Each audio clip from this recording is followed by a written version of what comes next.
Dinky Meccano, part number 511.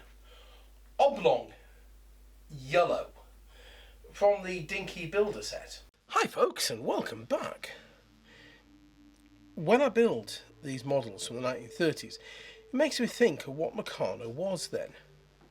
From its first incarnation as an educational toy to teach engineering to young minds, through to what it is now with robotics, plastic plates and plastic gears. But the blue and gold period from 1933 through to 1941, when Meccano was forced to stop production due to the Second World War, I think is a wonderful time. Meccano ruled as one of the leading brands in the market.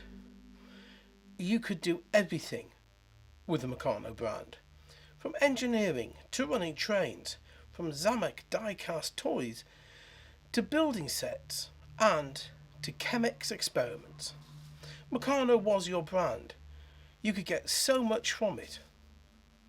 And it was backed up by the Meccano magazine, a wonderful monthly publication that covered so much information, so much knowledge to learn about from different subjects.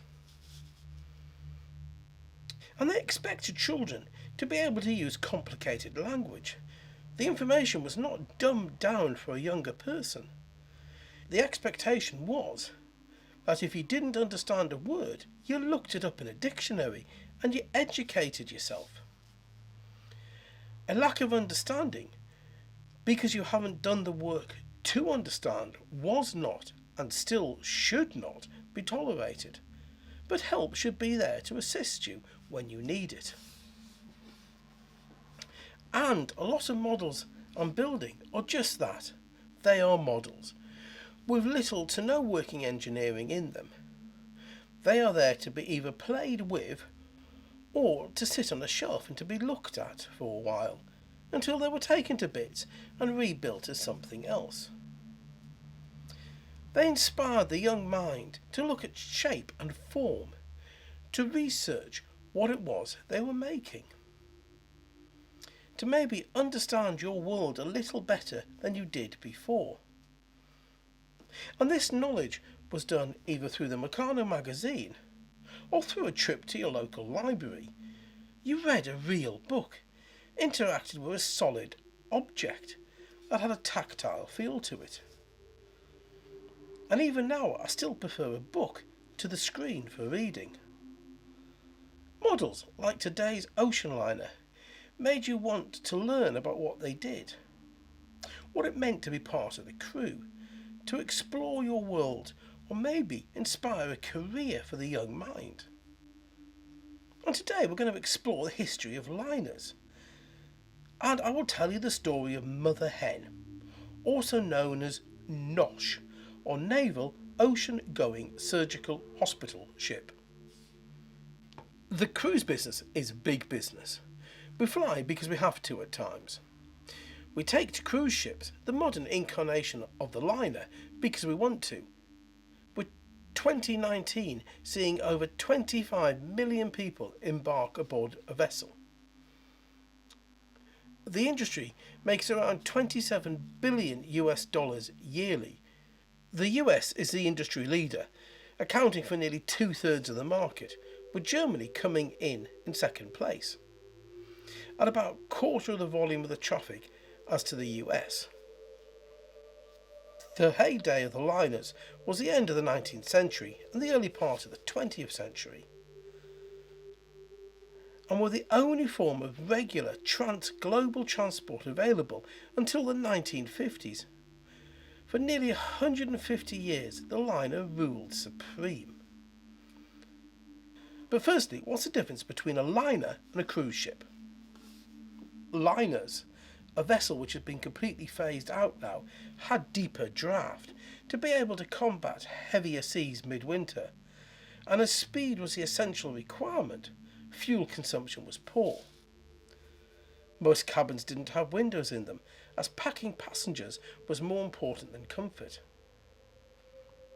The term liner comes from the fact that the ships ran to a timetable, and that timetable was printed on lines. Otherwise, it's called tramping. Tramping is where ships would leave on an ad hoc basis and you would be informed when they were departing and where they would be arriving. You might well have to arrange forward transport from the arrival location if it wasn't where you were wanting to disembark from. In the case of Great Britain, if the ship was a registered vessel which had been contracted to carry mail, it would be titled as RMS. These vessels were normally the fastest on the waters. Speed was everything, even at times above safety and caution. The cruise ship has a much shallower draft to enable it to enter ports that are unsuitable to the older liner. And comfort is everything aboard the cruise ship. In fact, there are many older pensioners deciding to retire aboard cruise ships instead of living in a nursing home. And why not? Your meals are going to be of the best quality. All your needs are catered for. And the view is ever changing. In many cases, the cruise season will stop short of heavy winter seas, so the need to manage bad weather is not such a requirement for the cruise ship as it had been for the liner or even the modern ferry. Out of interest, the average cruise ship on a 7-day cruise will consume 45,000 eggs, just under 1 ton of coffee, 4.5 tons of lettuce, and 20,000 ice cream cones. And that's per week, with the average passenger gaining half a stone in weight. To be honest, I'm not surprised at all. Oh, maybe it's time for a mug of tea and a chocolate biscuit to go with it. So where and when did it all start? The first steamboat is an American invention by Robert Fulton in 1807. By 1816, a Frenchman called Pierre Andriel had come up with the idea of being the first person to sail a steam-powered boat across the English Channel, and by doing so proved that steamships were capable of being ocean-going vessels. Remember that at this point we'd only just come out of the Napoleonic Wars, and sail was very much the thing, and on top of that, British sail. He departed from New Haven on the 17th of March 1816 into what can only be described as poor conditions. With top speed of 6 knots, he managed to make the crossing, and during what was described as a tempest. He had to hold his crew at gunpoint to complete the journey. He also bribed his crew with 3 bottles of rum for the first person to spot the French coast. Nothing like bribery, backed up with the muzzle of a gun barrel to make you want to do stupid things. It took 17 hours to make the crossing, arriving at Le Havre. The first ship to cross the Atlantic was the SS Savannah in 1819. But to be honest, sails were used mainly for the journey of 27 days, with the steam engine only being used for around 72 hours. But the public in general didn't trust this new technology, a bit like us with EVs. It wasn't until 1833 when the Royal William crossed the Atlantic by steam power as a primary source of power. Then on the 4th of April 1838, SS Sirius crossed the Atlantic in 18 days. Somebody miscalculated the amount of coal needed for the crossing. They made it to New York, but only just, having to burn furniture and any wood they could find from the ship. But they managed a crossing at 8.03 knots per hour.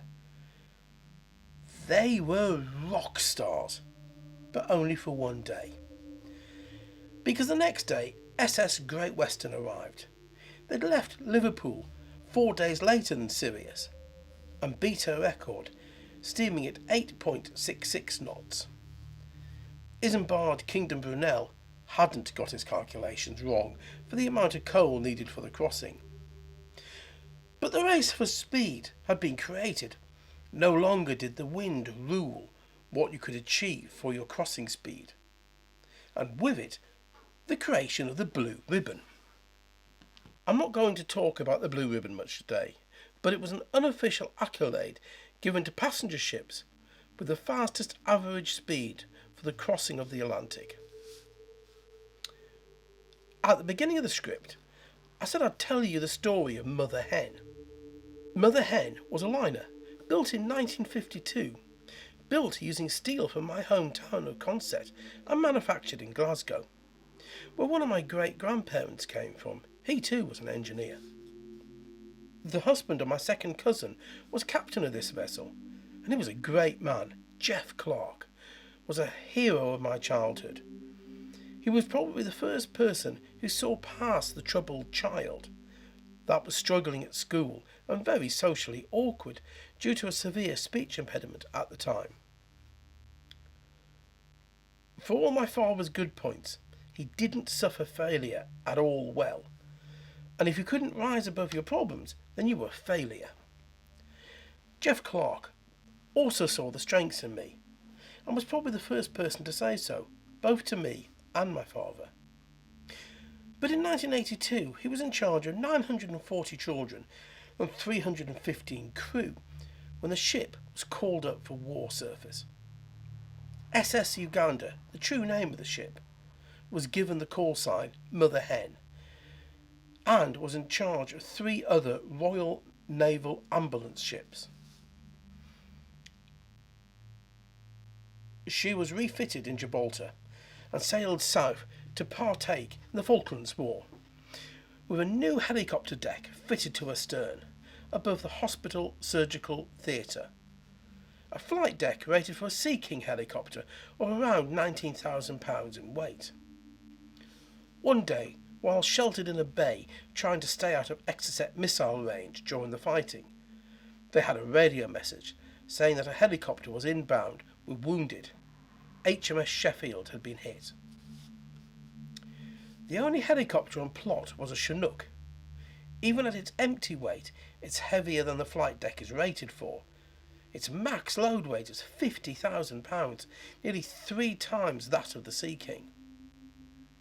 The flight operations officer called the helicopter, asking it to identify what aircraft it was. Chinook, was the reply. Chinook helicopter, negative, repeat negative, you cannot land. Our flight deck is not rated for you. Return, repeat, return to shore and embark wounded on Sea Kings or ambulance ships. Over. Mother Hen, negative, will not comply. 2 minutes out with a full load. Make ready. Chinook, return to shore. That's an order. Mother Hen, I have 24, repeat, 24 wounded. There are no other options. These men will die if I return to shore. Court-martial me if you must. I am landing. 1 minute, 30 seconds from your location. In a feat of amazing airmanship, the pilot landed the rear 2 wheels of the Chinook on the flight deck, with the rest of the helicopter over the stern of the ship, its engines screaming like caged monsters as they unloaded the wounded.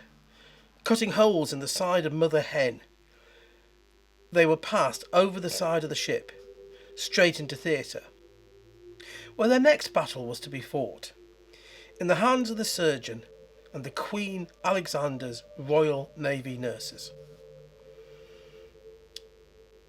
The photograph I've seen shows naval ratings welding I-beams under the flight deck as it bent with the weight of the Chinook resting on it.